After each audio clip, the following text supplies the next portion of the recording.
ทุกรถเบอร์สี่ทุกรถเบอร์สี่ได้ขอขอบใจสวัสดีท่านผู้โดยสารทุกท่านสำหรับท่านผู้โดยสารที่ต้องการซื้อเครื่องดื่มสามารถย้ายไปที่สิบเก้าซื้อเฮาซื้อเสียงซื้อเฮาซื้อเสียงความหมายเสียเสียง Good afternoon, ladies and gentlemen. For those who interested to buy something, please come directly to the carriage number 4. The carriage number 4. Thank you. 谁来去考虑到？所以不在你们学校他们了。哎，这两代我在。ประธานทางนี้ประธานซ้าย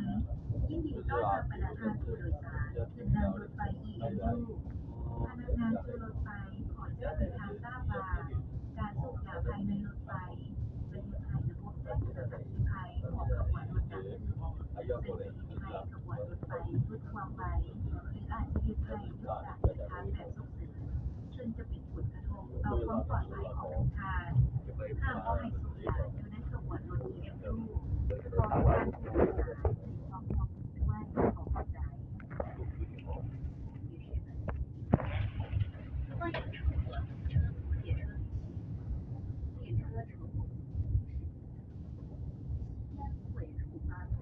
列车将慢进，引发列车降速，甚至紧急停车，危及公众安全。动车与列车上严禁吸烟，请旅客们留意安全。谢谢。Ladies and gentlemen, welcome aboard the high-speed EMU train. The train crew reminds you, smoking will trigger to slow down or even make an emergency stop, which would endanger the safety of the public. Smoking is a strict prohibition on the train. Thank you for your cooperation.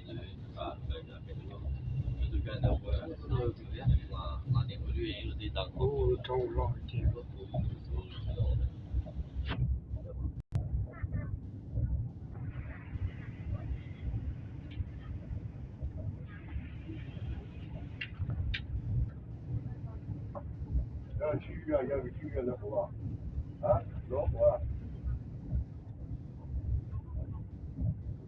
包成了，给这个，要，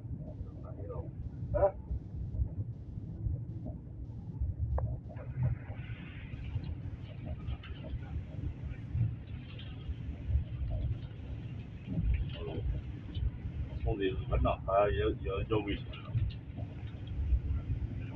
哎呀，我也要。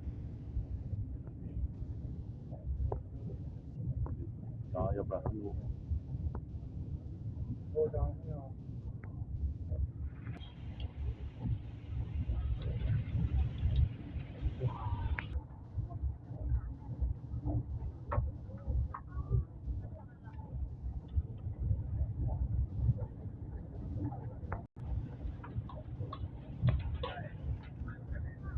有不了，上这个有不有？